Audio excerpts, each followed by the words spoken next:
Hello, everyone. The Guardian has two excellent summaries today, so I'm going to leverage them for today's report. They did a good job gathering news items that are both relevant and not exactly mainstream. So apparently,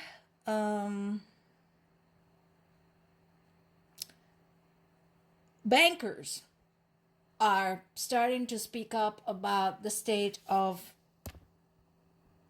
Russian economy. In this particular case, this is the person who is very high up at Russia's Sberbank, German Gref. He met with Putin and talked about the economic problems. He pointed out that the bank was not growing as fast as Putin himself has been led to believe. And that basically the economy overall is creaking under the weight of Russia's invasion of Ukraine. Now, my only concern for this guy is that something might happen to him, because this is not something you say to Putin and live very long to tell about it. But we'll see. I'm glad at least that somebody said it and it made it on record outside of Putin's office. So that is important.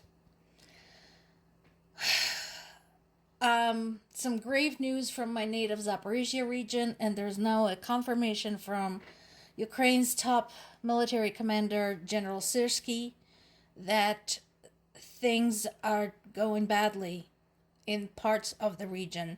There's a lot of fighting. The Alexandrivka, Hulaypole, those are all names very familiar to me since childhood.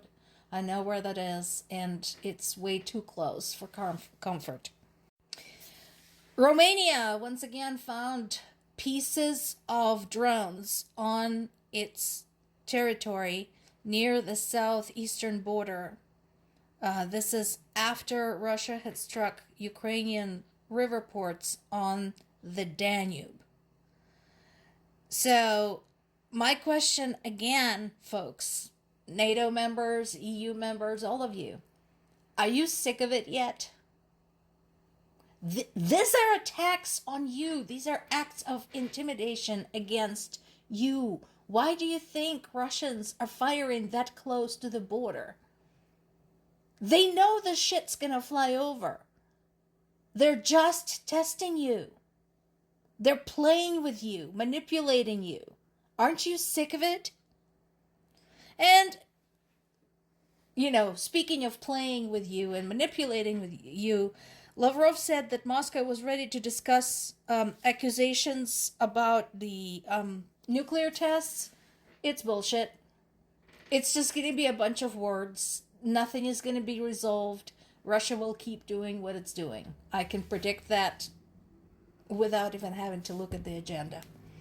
And here we have a very prominent moment of fuck around and find out. So remember when Trump said, Europe just needs to stop buying oil from Russia? To which I said, Europe had stopped with 3 exceptions. Slovakia, Serbia, and Hungary.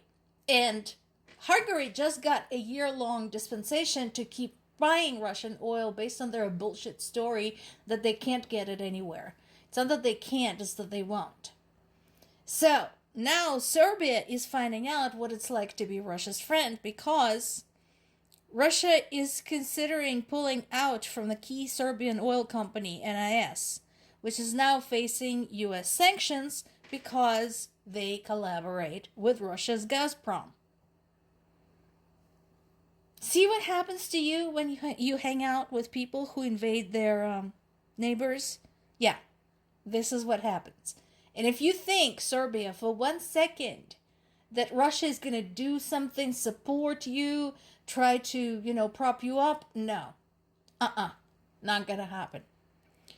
And we also have a Ukrainian delegation off to Turkey to talk to a Russian delegation trying to get another POW exchange started.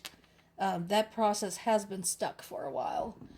No doubt partly due to the violent fighting and the increase of the attacks of Ukrainian civilians.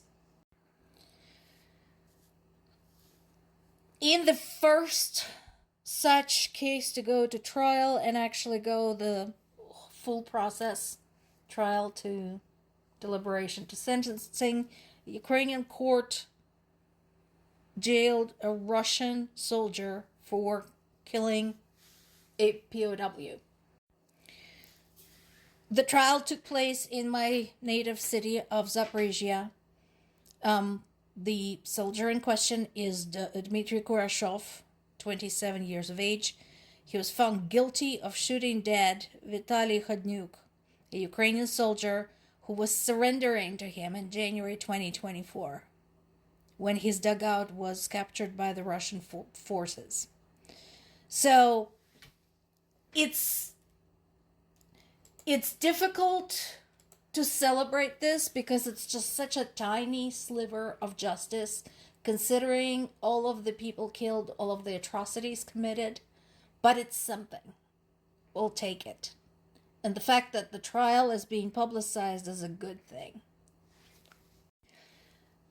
There's been another strike against the oil refinery in the Volgograd region. Again, it's a big one. It's the largest producer of fuel and lubricants in the south of Russia. So this is a big hit. Now here's something. This is new. I haven't seen this, so I'm going to be asking my sources closer to Ukraine to get me some more information on this. So apparently there's been a huge act of sabotage inside Russia where a group had burned dozens of locomotives to hamper the logistics for Russia's armed forces. This is huge. This is enormous. This is a huge damage to the power supply systems that are used to transport military cargo.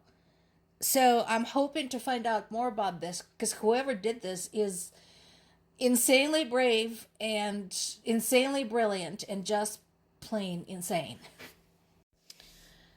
Ukraine's collaboration continues with its allies. Ukraine and Sweden had signed a letter of intent to create basically a weapons development hub in Ukraine, considering what Ukraine was able to come up with under pressure, under fire, under extreme conditions. It's going to be interesting what they come up with if they can branch out into Sweden and have facilities that are not being bombed all the time. So that'll be interesting to watch. And meanwhile, there is some aid coming in, helping to get the power grid operating and to keep it operating.